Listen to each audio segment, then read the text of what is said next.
नमस्कार बच्चों, आप सभी का आज के इस सेशन में सभी का स्वागत। वंदन।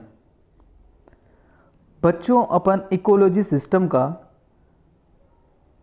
एक पार्ट कल पढ़ चुके हैं और आज सेकंड पार्ट पढ़ने वाले हैं। उसमें 50+ क्वेश्चंस कंप्लीट किए थे और आज के इस सेशन में 60+ PYQ क्वेश्चंस कंप्लीट करने वाले हैं। प्लीज़ जो भी नए हैं वो इस चैनल को लाइक, शेयर एंड सब्सक्राइब ज़रूर करें।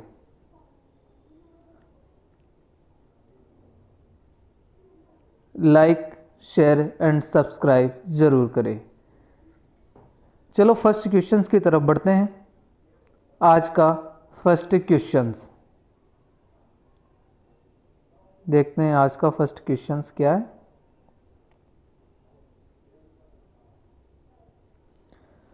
प्रोटीन के संश्लेषण के लिए आवश्यक तत्व है। प्रोटीन संश्लेषण के लिए आवश्यक तत्व है, वन रक्षक 2022 में आया हुआ है, लोहा, निकल, नाइट्रोजन, बोरॉन। प्रोटीन के संश्लेषण के लिए आवश्यक तत्व होता है नाइट्रोजन। राइट आंसर हो जाएगा थर्ड ऑप्शन। नेक्स्ट क्वेश्चन की तरफ बढ़ते हैं। प्रकाश संश्लेषी रूप से सक्रिय विकिरण का कितना प्रतिशत पौधों द्वारा ग्रहण किया जाता है? CET 2023 में आया हुआ है। 2 से 5%, 2 से 15%, 5 से 10% और 2 से 10%। पौधे के द्वारा कितना विकिरण ग्रहण किया जाता है ये बताना है अपने को। राइट आंसर हो जाएगा अपना 2 से 10%, फोर्थ ऑप्शन। नेक्स्ट क्वेश्चन की तरफ बढ़ते हैं। जैव विविधता से संबंधित सही कथन का चयन करें। सही कथन अपने को इसमें से बताना है, चारों में से सही कथन कौन सा है? CET 2023 में आया हुआ क्वेश्चन सही है। जैव विविधता भूमध्य रेखा की ओर बढ़ती है। जैव विविधता उच्चतर अक्षांशों की तरफ बढ़ती है। पृथ्वी पर जैव विविधता एक समान पाई जाती है। उच्च हिमालयी क्षेत्रों में विश्व की सर्वाधिक जैव विविधता है। इसमें राइट आंसर बताओ।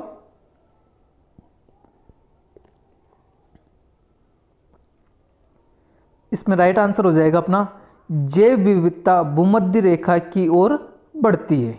सही कथन बताना था, सही कथन फर्स्ट हो जाएगा। नेक्स्ट क्वेश्चन की तरफ बढ़ते हैं। निम्नलिखित में से कौन सा जल प्रदूषण का मानवीय स्रोत नहीं है? नहीं है, मानवीय स्रोत नहीं है बताना है अपने को। घरेलू बहिस्त्रावण, वहित जल, औद्योगिक बहिस्त्राव और ह्यूमस पदार्थ। रीट लेवल 2022 में आया हुआ है। राइट आंसर हो जाएगा ह्यूमस पदार्थ, फोर्थ ऑप्शन अपना राइट हो जाएगा। Next question. निम्नलिखित में से अक्षय प्राकृतिक संसाधन है? वन, कोयला, प्राकृतिक गैस, सूर्य का प्रकाश। अक्षय प्राकृतिक संसाधन है तो अक्षय प्राकृतिक संसाधन हो जाएगा सूर्य का प्रकाश। प्रोटीन के संश्लेषण के लिए आवश्यक तत्व है लोहा, निकल, नाइट्रोजन, बोरॉन। प्रोटीन के संश्लेषण के लिए आवश्यक तत्व है नाइट्रोजन। अंतर्राष्ट्रीय जैव विविधता दिवस कब मनाया जाता है? ये देखियो 3 एग्जाम में आ चुका है। REET level 1 2021, second grade science 2011, RAS 2012 में आ चुका है। जैव विविधता दिवस कब मनाया जाता है? 22 मई, 22 जून, 22 जुलाई, 22 अगस्त। अब आप सभी को पता होगा 22, बट बहुत सारे कंफ्यूज हो जाते हैं। तो देखो डाटा बिल्कुल सेम है, बस मंथ अलग है, डेट सेम है। तो आपको याद रखना है 22 मई को जैव विविधता दिवस मनाया जाता है। Next question. पृथ्वी दिवस किस दिन मनाया जाता है? 5 जून, 22 अप्रैल, 22 मार्च, 16 दिसंबर। पृथ्वी दिवस मनाया जाता है 22 अप्रैल को। नेक्स्ट क्वेश्चंस, भारत का राष्ट्रीय जलीय जीव कौन सा है? गांगे, डॉल्फिन, व्हेल, स्टारफिश, कोई नहीं। राइट आंसर हो जाएगा गांगे डॉल्फिन। नेक्स्ट क्वेश्चन की तरफ बढ़ते हैं। पारिस्थितिकी तंत्र की सबसे छोटी इकाई बतानी है अपने को। आयन मंडल, स्थल मंडल, जीव मंडल, मध्य मंडल। राइट आंसर हो जाएगा जीव मंडल। नेक्स्ट क्वेश्चन की तरफ बढ़ते हैं। किस पारिस्थितिक तंत्र का जैव भार अधिकतम होता है? घास भूमि, झील, तालाब और वन। राइट आंसर हो जाएगा वन। कौन सा वर्ष अंतर्राष्ट्रीय जैव विविधता वर्ष घोषित किया गया? 2002, 2010, 2016, 1972। जैव विविधता वर्ष कौन सा था? इनमें से अपने को बताना है। जैव विविधता वर्ष हो जाएगा अपना 2010। नेक्स्ट क्वेश्चन, भूमंडलीय ऊष्मीकरण सम्मेलन के संदर्भ में यूएनएफसीसी का पूर्ण रूप क्या है? यूएनएफसीसी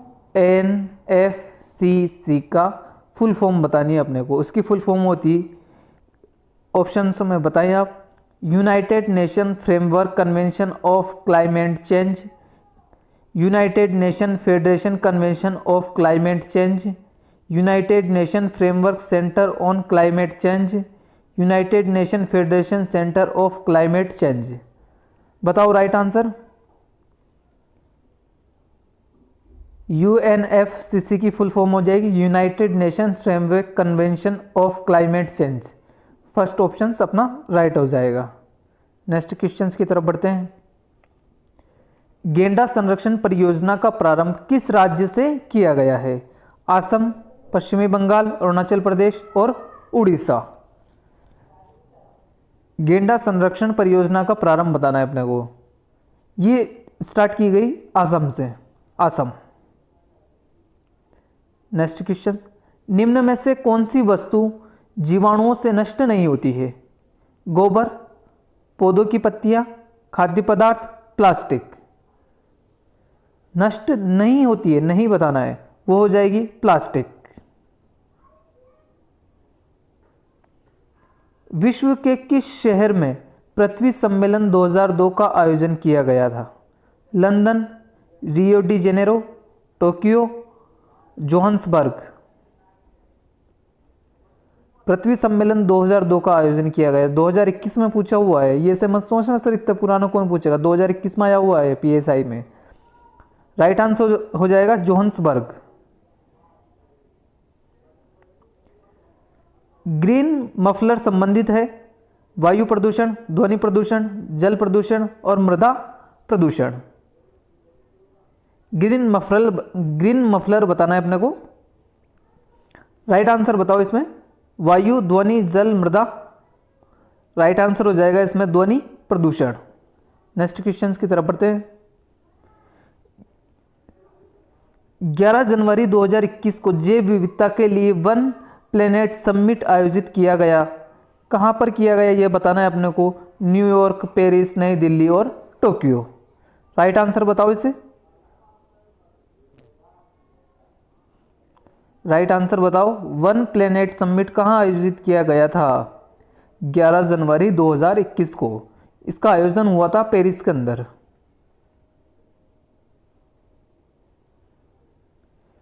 नीचे दिए गए कथनों को कार्बन चक्र के संदर्भ में सही क्रम में व्यवस्थित कीजिए जिसमें आरंभिक स्रोत गैस हो।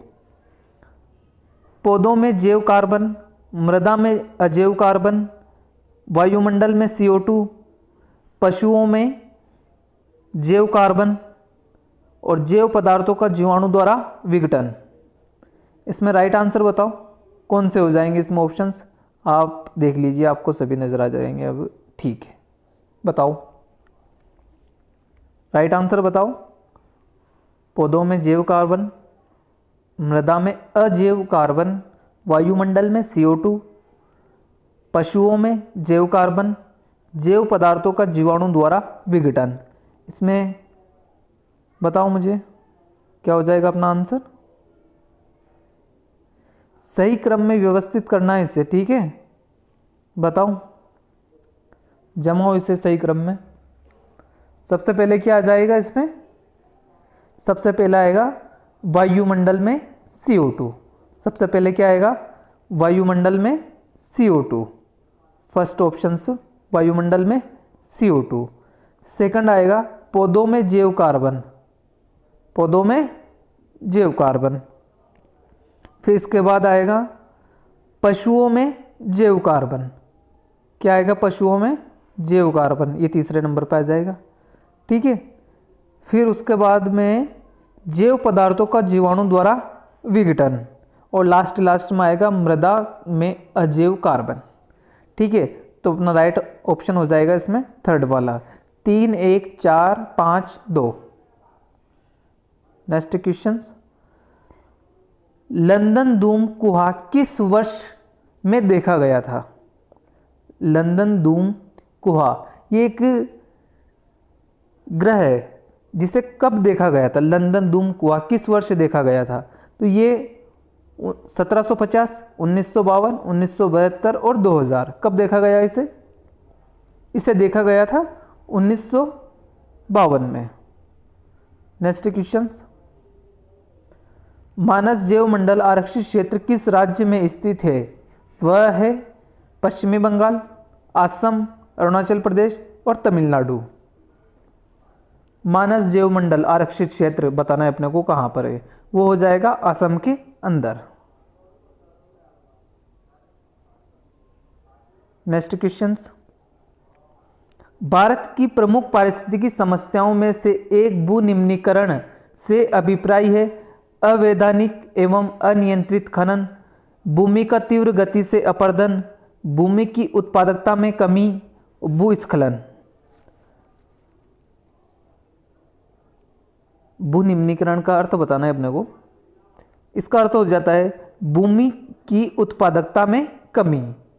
थर्ड ऑप्शन अपना राइट हो जाएगा, भूमि की उत्पादकता में कमी। नेक्स्ट क्वेश्चंस की तरफ बढ़ते हैं। निम्नलिखित में से एक खरपतवार नाशक है। 2,4-D, DDT, BSC, एड्रीन। बताओ खरपतवार नाशी कौन है इसमें से।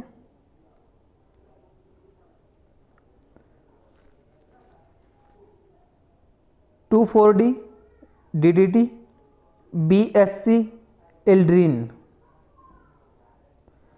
राइट आंसर हो जाएगा 2,4-D। इसी क्वेश्चंस को वापस रिपीट किया, देखो सबसे पहले इसे पूछा गया था LDC 2012 में, उसी के बाद इसे कनिष्ठ लेखाकार 2012 में वापस इसे घुमाकर पूछ लिया गया। पूछा है 2,4-D होता है एक शाकनाशी, कीटनाशी, टीका, मलेरिया, औषधि। ये हो जाएगा, अभी पढ़ा जस्ट अपन ने, शाकनाशी, खरपतवार नाशक। विश्व वन्य जीव कोष का प्रतीक है ध्रुवीय भालू, सफेद भालू, लाल पांडा और चीता। ये प्री 2009 और LDC 2012 में पूछा हुआ क्वेश्चन है। विश्व वन्य जीव कोष का प्रतीक बताना है अपने को। इसका प्रतीक हो जाएगा लाल पांडा। नेक्स्ट क्वेश्चंस की तरफ बढ़ते हैं। पृथ्वी के वातावरण में ओजोन की उपस्थिति फायदेमंद है क्योंकि यह जेट में यात्रा करने वाले लोगों के लिए O3 की आपूर्ति करता है। ये O3 है, ठीक है, ओजोन का साइन ही होता ना, O3 की आपूर्ति करता है। हाल ही में वर्षा में औसत वैश्विक तापमान बढ़ाने के लिए जिम्मेदार रहता है। पृथ्वी पर पराबैंगनी किरणों के प्रवेश के नियंत्रण में मदद करता है। और इसे साइड में करते हैं। प्रकाश संश्लेषण की उच्च दर में बाधा डालता है। राइट आंसर बताओ इसमें। राइट ऑप्शन हो जाएगा अपना पृथ्वी पर पराबैंगनी किरणों के प्रवेश में नियंत्रण में मदद करता है। थर्ड ऑप्शन अपना राइट हो जाएगा।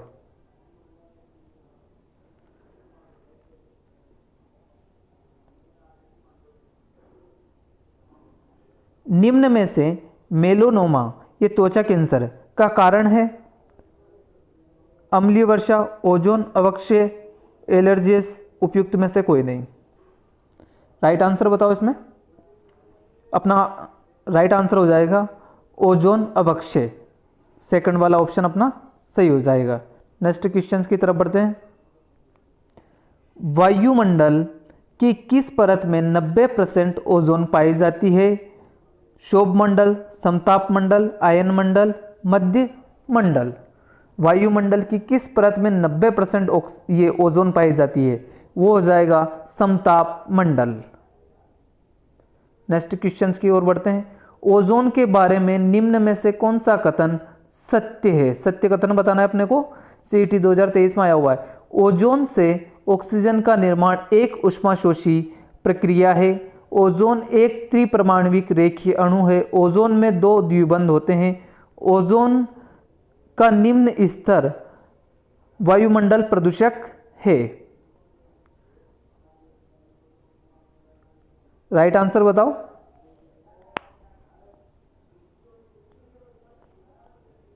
सत्य कथन बताना है इसमें। सत्य कथन हो जाएगा ओजोन का निम्न स्तर वायुमंडलीय प्रदूषक है।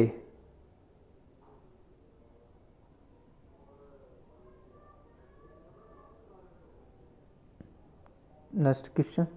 निम्न में से समतापीय मंडल ओजोन के ह्रास के लिए उत्तरदायी है? Methane, nitrous oxide, halons. इनमें से कौन उत्तरदायी है ओजोन को जो क्षति पहुंचाने के लिए?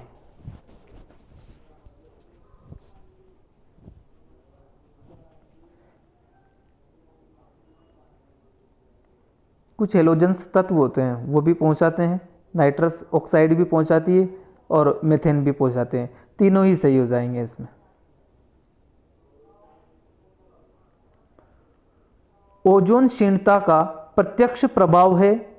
चर्म कैंसर, पौधों द्वारा उत्पादन में कमी, पराबैंगनी सौर विकिरणों में वृद्धि, जलवायु में परिवर्तन। ओजोन क्षीणता का प्रत्यक्ष प्रभाव अपने को बताना है। ये RS प्री 1997, 2010 और हेडमास्टर 2018 में आया हुआ क्वेश्चन है। 3 एग्जाम में पूछा गया है। ओजोन क्षीणता का प्रत्यक्ष प्रभाव बताना है। पराबैंगनी सौर विकिरण में वृद्धि। थर्ड ऑप्शन अपना राइट हो जाएगा। ओजोन परत पृथ्वी को किससे बचाता है? उल्कापिंड, अंतरिक्षीय व अन्य विकिरण, हानिकारक वायु और अंतरिक्ष मलबा। ओजोन समताप मंडल में होगी और ऊपर से क्या आएगा? प्रकाश आएगा। तो ये जनरली प्रकाश, अब देखो इसमें प्रकाश क्या है, देखो विकिरण के रूप में प्रकाश ही होता है ना, अंतरिक्ष से या अन्य विकिरणों से। विकिरण अर्थात प्रकाश से बचाती है। तो अपना राइट आंसर हो जाएगा सेकंड वाला। निम्नलिखित में से कौन सा पदार्थ ओजोन परत के अपक्षय का मुख्य कारण है? नाइट्रोजन के oxide, carbon dioxide, chlorofluorocarbon, sulphur dioxide. मुख्य कारण बताना है अपक्षय का। ओजोन का जो क्षय होता है उसका मुख्य कारण होता है क्लोरोफ्लोरोकार्बन, CFC, जिसे क्या बोलते हैं अपन? CFC, जिसे ज़्यादातर रेफ्रिजरेटर में यूज़ किया जाता था। हालांकि अब गवर्नमेंट ने इसे की जगह अमोनियम का यूज़ करने लगी है, CFC को बंद कर दिया है। निम्न में से कौन सा कथन सत्य है? सत्य बताना है अपने को। ये फर्स्ट ग्रेड स्कूल लेक्चरर 2018 में आया हुआ क्वेश्चन है। सत्य बताना है। सत्य बताना है। ऑप्शन देख लेते हैं इसमें कौन कौन से। जैव विविधता समृद्ध क्षेत्रों का दिन का तापमान 15 डिग्री सेंटीग्रेड से 28 डिग्री सेंटीग्रेड के बीच तथा वार्षिक वर्षा 120 सेंटीमीटर से कम होती है। जैव विविधता समृद्धि क्षेत्रों का दिन का तापमान 18 डिग्री सेंटीग्रेड से 32 डिग्री सेंटीग्रेड के बीच तथा वार्षिक वर्षा 150 सेंटीमीटर से अधिक है। अधिक ऊंचाई वाले क्षेत्रों में जैव विविधता कम होती है। इसमें राइट आंसर बताओ मुझे। इन तीनों में से कौन कौन सा हो जाएगा? अपना राइट आंसर हो जाएगा जैव विविधता समृद्ध क्षेत्रों का दिन का तापमान 18 डिग्री सेंटीग्रेड से 32 डिग्री सेंटीग्रेड के बीच, वार्षिक वर्षा 150 सेंटीमीटर से अधिक होती है, ये भी सही हो जाएगा। अधिक ऊंचाई वाले क्षेत्रों में जैव विविधता कम होती है, ये भी सही हो जाएगा। मतलब सेकंड एंड थर्ड सही है, सेकंड एंड थर्ड अपना राइट आंसर हो जाएगा। Fourth option second and third सही है। ओजोन के संदर्भ में गलत कथन बताना है अपने को। कौन सा गलत कथन बताना है? शोभ मंडल में खराब ओजोन उपस्थित होती है। समताप मंडल में ओजोन हरित ग्रह के प्रभाव के लिए उत्तरदायी होती है। वायुमंडल में ओजोन क्लोरोफ्लोरोकार्बन द्वारा नष्ट होती है। ओजोन पृथ्वी की सतह को सूर्य के हानिकारक यूवी विकिरणों से रक्षित करती है। अल्ट्रा वायलेट, यूवी का मतलब होता है अल्ट्रा वायलेट किरणों से रक्षित करती है। गलत बताओ इसमें, गलत। क्लोरोफ्लोरो से नष्ट होती है, ये बात सही है। अल्ट्रा वायलेट किरणों से अपनी रक्षा करती है, ये भी सही है। शोभ मंडल में खराब ओजोन उपस्थित होती है, ये भी सही है। समताप मंडल में ओजोन हरित ग्रह प्रभाव के लिए उत्तरदायी होती है, ये गलत है। ये अपना राइट आंसर हो जाएगा। सेकंड ऑप्शन अपना राइट हो जाएगा। नेक्स्ट क्वेश्चंस की तरफ बढ़ते हैं। CFC का एक अणु श्रृंखला क्रिया के द्वारा कितने ओजोन अणुओं को नष्ट कर सकता है? केवल एक, करीब 1 लाख, 10 लाख, 1 करोड़। CFC का एक अणु श्रृंखला क्रिया के कितने ओजोन अणुओं को नष्ट कर सकता है? ये लगभग 1 लाख। सेकंड ऑप्शन सही हो जाएगा। निम्नलिखित में से डायनासोर्स का कब्रिस्तान कहा जाता है? चीन, मोंटाना, अर्जेंटीना, ब्राजील। निम्न में से किसे डायनासोर का कब्रिस्तान बताओ। RS प्री 2010 में आया हुआ क्वेश्चन से ये राइट आंसर हो जाएगा मोंटाना, सेकंड ऑप्शन। ओके, आगे बढ़ते हैं। निम्न कथनों में सही कथन बताना है, सही वाला बताना है। जितने भी 3 क्वेश्चन से ऑप्शन से इनमें से सही कौन सा है? क्योटो प्रोटोकॉल सन 2005 में प्रभावी हुआ। क्योटो प्रोटोकॉल मुख्य रूप से ग्रीन हाउस गैसों के निकास को कम करने से संबंधित है। मीथेन की तुलना में carbon dioxide green house gas के रूप में 5 गुना अधिक प्रभावी होती है। 5 गुना तो नहीं, बाकी प्रोटोकॉल 2005 में प्रभावी है, यह राइट है। ग्रीन हाउस गैसों के निकास को कम करने से संबंधित, ये भी सही है। सेकंड एंड थर्ड सही हो जाएगा। देखते हैं कौन से ऑप्शन में सेकंड एंड थर्ड है। फर्स्ट वाले में सेकंड एंड थर्ड अपना राइट आंसर हो जाएगा। नेक्स्ट क्वेश्चन की तरफ बढ़ते हैं।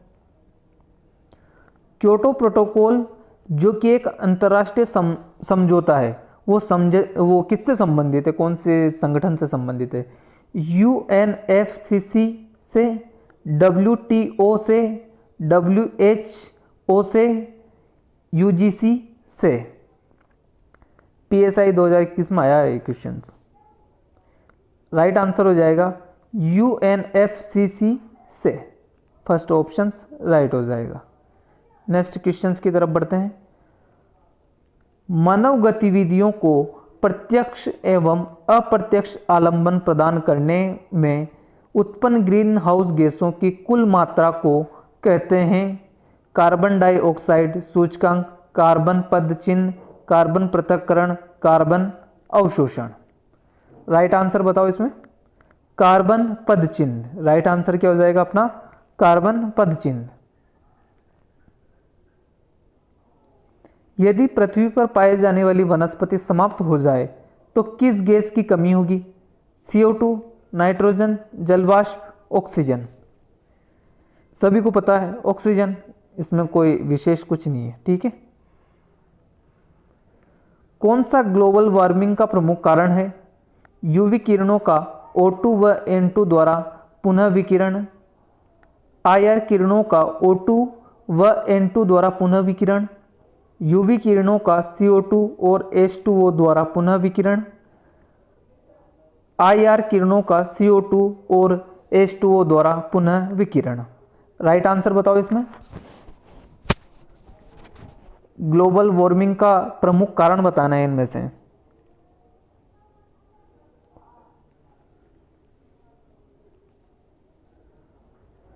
राइट आंसर हो जाएगा IR किरणों का CO2 और H2O द्वारा पुनः विकिरण। नेक्स्ट क्वेश्चंस की तरफ। विश्वव्यापी उष्णता में मीथेन का योगदान है 60%, 40%, 5% और 20%। विश्वव्यापी उष्णता में मीथेन का योगदान बताना है अपने को, उसका योगदान हो जाएगा 20%। Next questions. मीथेन के अतिरिक्त कौन सी ग्रीन हाउस गैस कृषि क्षेत्रों द्वारा उत्पन्न की जाती है? Ammonia, nitrous oxide, sulphur dioxide, chlorofluorocarbon.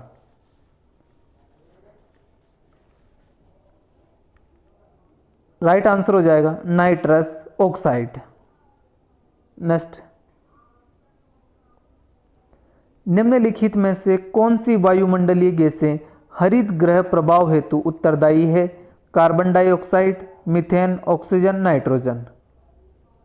Oxygen नहीं होगी, नाइट्रोजन भी नहीं होगी। इसमें राइट आंसर हो जाएगा CO2 और मीथेन, फर्स्ट एंड सेकंड। ये फर्स्ट वाले ऑप्शन में मिल गया अपन को। नेक्स्ट क्वेश्चंस की तरफ बढ़ते हैं।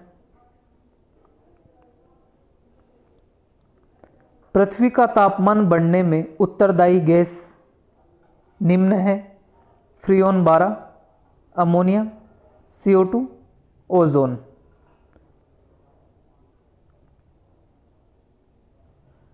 पृथ्वी पर जो टेम्परेचर बढ़ाने के लिए उत्तरदायी गैस मानी गई है वो है CO2, carbon dioxide. Third option right हो जाएगा।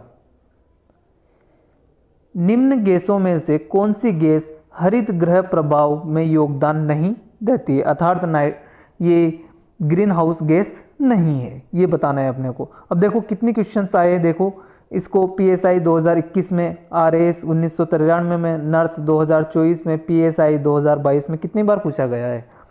तो ग्रीन हाउस गैस नहीं है, वो हो जाएगी नाइट्रोजन। सभी को पता है CO2 होती है, मीथेन होती है, CFC होती है। कौन सी ग्रीन हाउस गैस नहीं है? अभी अपन ने जस्ट अभी पढ़ा है, CO2 होती है, मीथेन होती है, नाइट्रस ऑक्साइड होती है, कार्बन मोनोऑक्साइड अर्थात CO नहीं होती है। ग्रीन हाउस प्रभाव किस गैस की वायु में सांद्रता बढ़ाने पर होता है? कॉन्स्टेबल 2006-7 में आया हुआ है। Nitrogen, ammonia, CO2, ozone.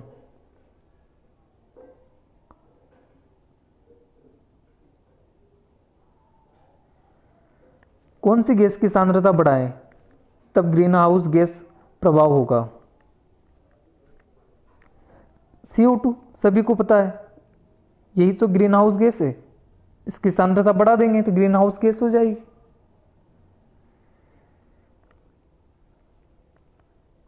CFC रासायनिक रूप से अधिक स्थायी होती है क्योंकि इनमें नहीं होता है HBr, ये सभी हाइड्रोजन, ब्रोमीन, क्लोरीन या फिर उपयुक्त सभी। राइट आंसर बताओ।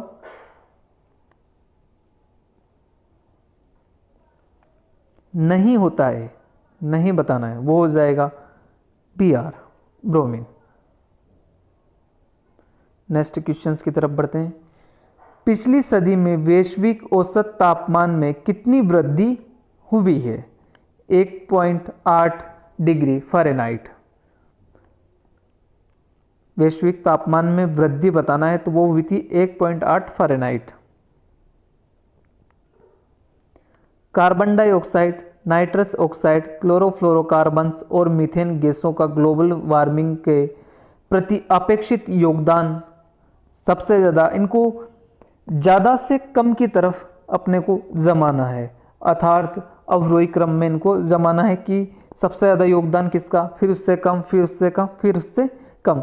सबसे ज़्यादा योगदान होता है कार्बन डाइऑक्साइड का, फिर उसके बाद होता है मीथेन का, फिर उसके बाद क्लोरोफ्लोरोकार्बन और लास्ट में होता है नाइट्रस ऑक्साइड का।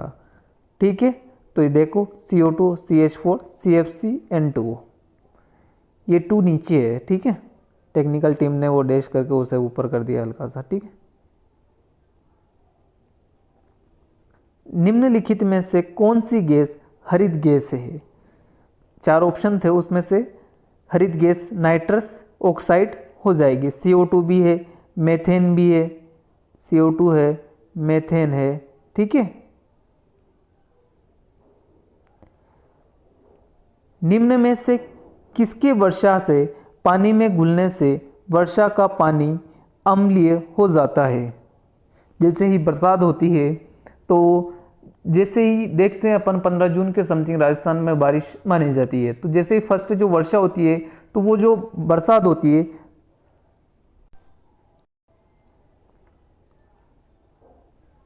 निम्न में से किसके वर्षा में पानी में घुलने से अम्लीय वर्षा हो जाती है?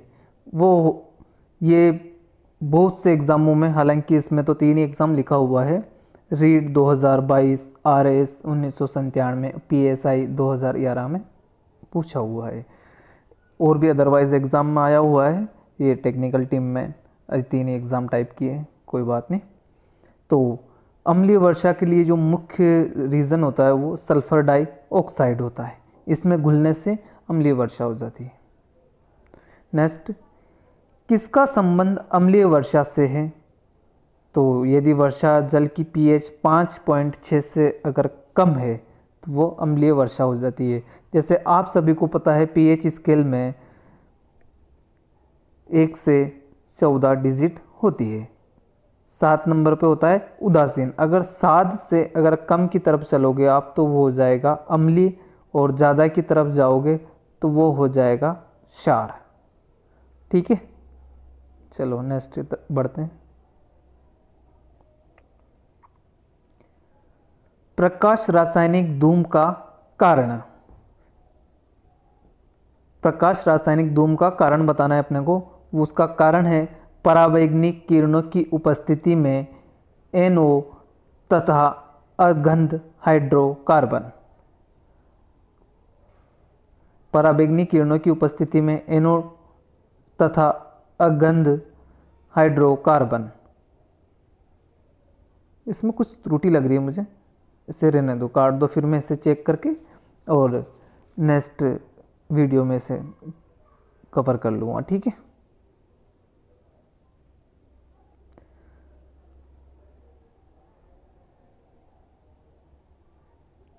संगमरमर के मलिनीकरण की घटना किसके कारण होती है? मलिन, जैसे कि संगमरमर होता है, फर्स्ट जो वर्षा होती है ना गर्मी के बाद में जून में फर्स्ट वर्षा, तो वो क्या CO2 से क्रिया कर लेती है और अम्लीय वर्षा हो जाती है, जिससे जो संगमरमर होता है वो मलिन होने लगता है। तो ये मलिन किस लिए वजह? अम्लीय वर्षा की वजह से क्या होता है, ये संगमरमर मलिन होने लग जाता है। गैर वन क्षेत्र में विकसित किए गए निम्नलिखित में से कौन से पादप को भारतीय वन अधिनियम 2017 में वृक्षों की परिभाषा से विलोपित किया गया है? वो हो जाएगा बांस।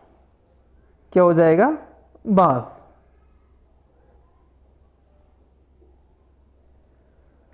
अम्ल वर्षा में नीचे दिए गए कौन से प्रदूषक वर्षा जल और हिम को प्रदूषित करते हैं?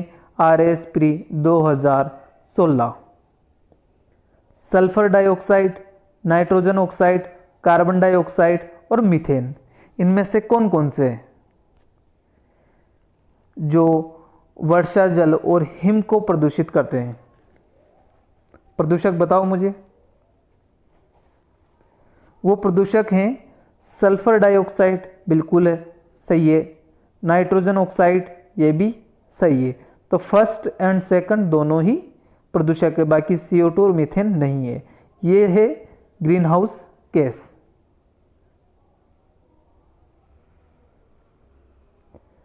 अम्ल वर्षा के लिए निम्न में से कौन से पर्यावरण प्रदूषक उत्तरदायी है?